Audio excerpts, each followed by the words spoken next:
what is your view and also an honest assessment of India's trajectory towards a unified theatre commands? Are you a military guy? I understand your sentiments and your enthusiasm for this. There's anecdotal evidence and also a strong case from an operational efficiency and even military effectiveness standpoints to go for unified theatre commands so far as the Indian Armed Forces are concerned.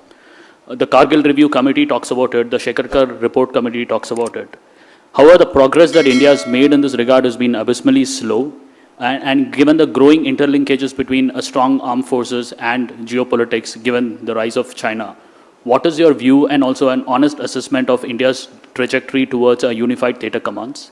And also... No, only one question. That's it. We have many more to cater. Are you a military guy? No, he used to serve under Mohan Parekarji in his office. So okay. he has.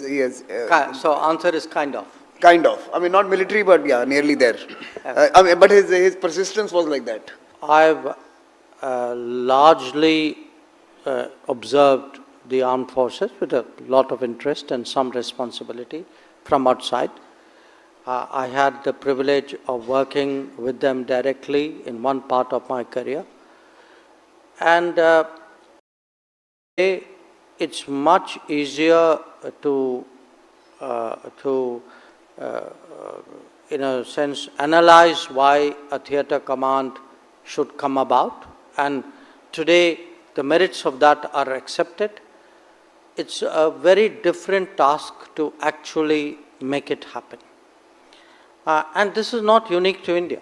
I mean, if you look at other countries who have been through that process, the US is a very well-known example, you know, the Goldwater-Nichols Act. But the whole debate which preceded and succeeded that, China has been through that experience. So I don't,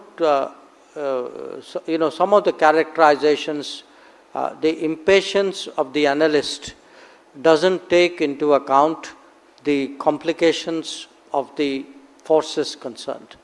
It's a much harder thing to do. There are many departures from the way we work. There are different assignations of responsibilities which come with it.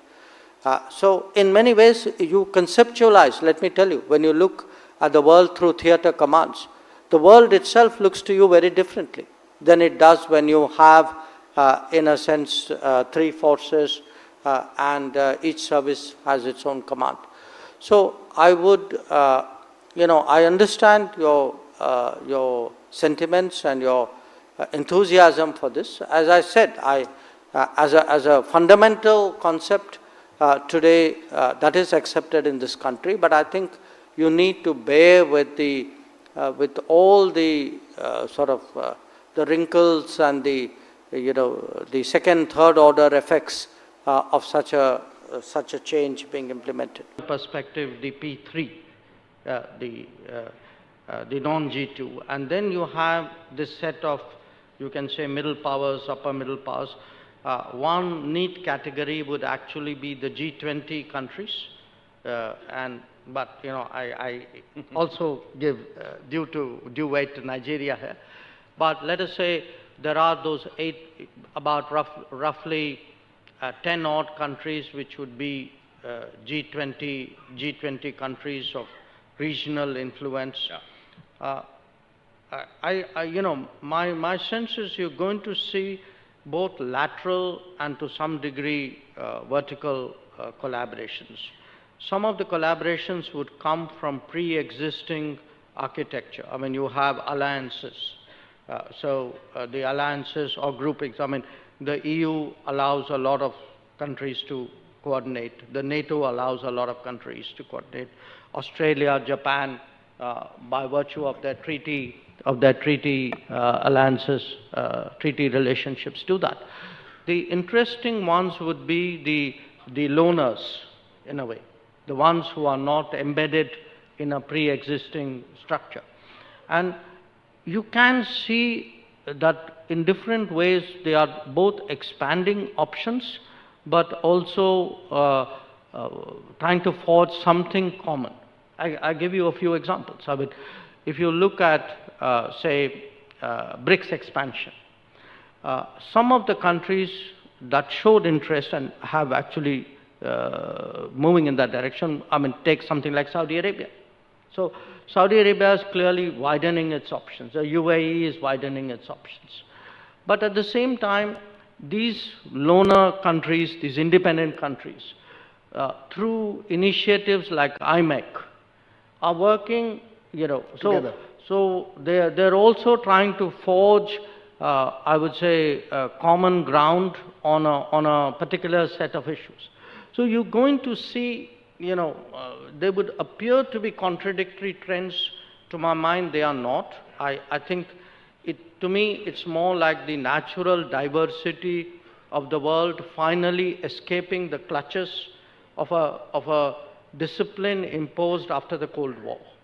So the Cold War really, compelled or, incentivized a whole lot of countries to come together very tightly. That's now loosening up. There'll be consequences. A lot of countries will now, try to have multiple options. And then once, even as they do that, they will form combinations of their own. And that's really going to make international relations very interesting. Is India willing to lead that effort? Is Are India you willing to lead that effort? No, I don't think anybody can lead that effort. My sense is you'll get combinations. We would try to be involved in a lot of foreign policy is to be involved in as many of these enterprises and initiatives and groupings as possible. So it's a sort of, in my book, I've actually described it as making friends and influencing people. So how are you ideally omnipresent, omni-relevant, and that's also today, I would say, a new way of conducting foreign policy. So, Dr. Jaishankar, if I was to ask you to pose a question to these very fine minds and give them, say, 30 seconds or 40 seconds to respond to that one inquiry that you would like to hear from or seek their inputs on, what would that be for them?